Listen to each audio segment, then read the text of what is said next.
Assalamualaikum warahmatullahi wabarakatuh. Halo semuanya, perkenalkan nama kakak Elsa Mustafiatul Aini, kakak dari program studi Gizi Fakultas Psikologi dan Kesehatan Universitas Islam Negeri Wali Songo Semarang.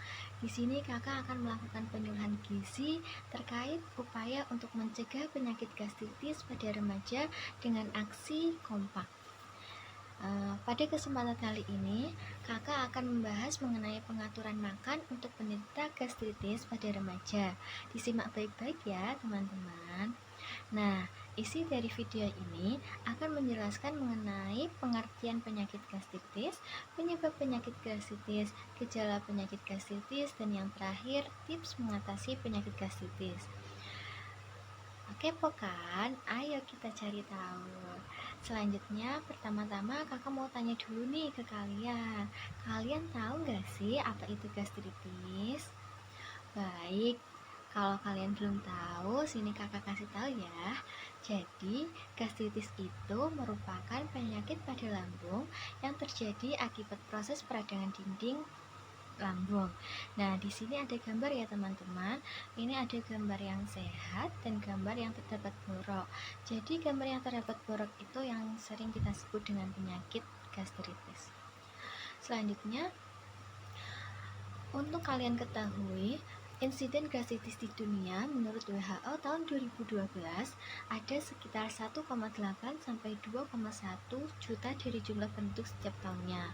Nah, kalau misalkan di Indonesia sendiri nih teman-teman, menurut WHO persentase dari angka kejadian gastritis mencapai 40,8% dari jumlah penduduk per tahunnya. Selanjutnya, jenis-jenis gastritis.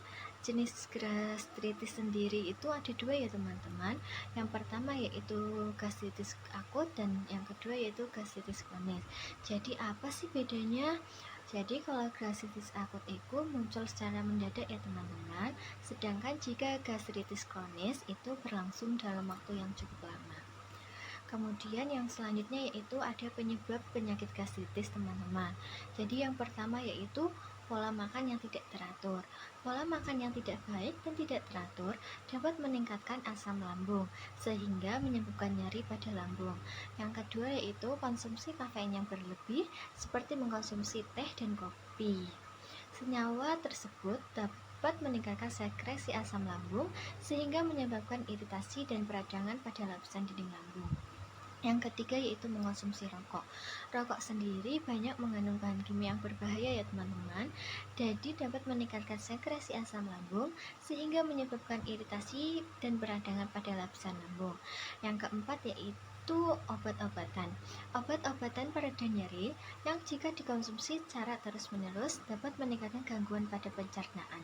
Yang kelima yaitu minuman beralkohol. Minuman beralkohol sendiri mengandung etanol ya teman-teman, yang jika dikonsumsi secara berlebihan dapat merusak lapisan dinding lambung serta dapat memperburuk dan mengganggu proses penyembuhan penyakit gastritis itu sendiri. Yang keenam yaitu infeksi bakteri. Nah, ini nih teman-teman, penyebab yang sering terjadi terutama pada lingkungan yang kurang bersih dan biasanya disebabkan oleh bakteri yang bernama Staphylococcus pylori, di mana bakteri tersebut dapat merusak lapisan lambung. Dan yang terakhir nih teman-teman, yaitu stres. Stres yang berlebih dapat memicu lambung untuk mengeluarkan asam lambung secara berlebihan. Selanjutnya yaitu gejala dari penyakit gastritis teman-teman. Di sini ada 3. Yang pertama yaitu nyeri pada ulu hati, mual dan muntah, dan terakhir yaitu perut kembung. Jadi lalu sebenarnya pengaturan makan yang seperti apa sih yang cocok untuk penderita gastritis itu? Nah, di sini kakak menjelaskan yang pertama yaitu batasi makanan yang mengandung gas.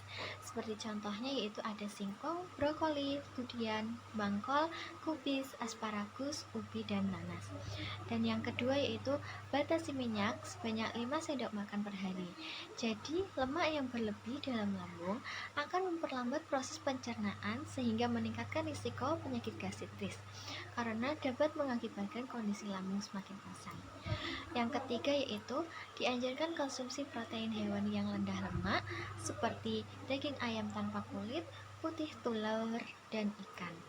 Selanjutnya yang keempat itu Batasi bahan makanan yang diawetkan dan tinggi garam, seperti ada kecap asin, sosis, sarden, acar, telur asin, ikan asin, dan lain sebagainya ya teman-teman.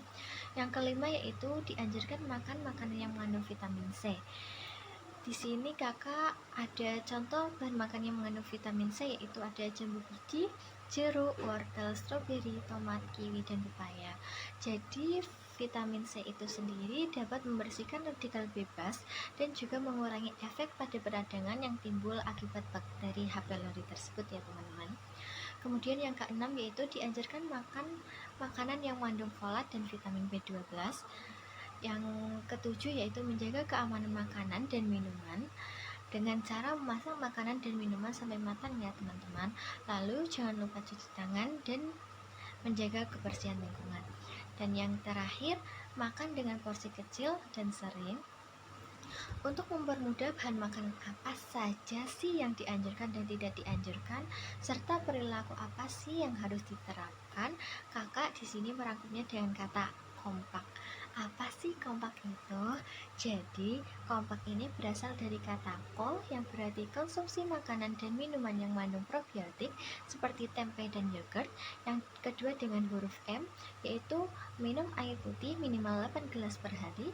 Yang ketiga itu huruf P, yaitu perhatikan pola makan yang baik dan teratur.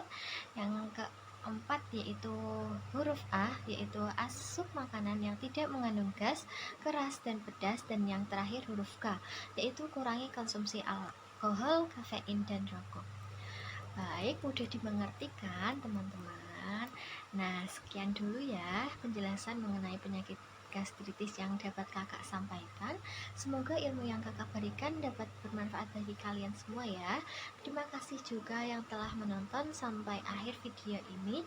Semoga kalian sehat selalu ya. Sampai jumpa. Wassalamualaikum warahmatullahi wabarakatuh. Terima kasih.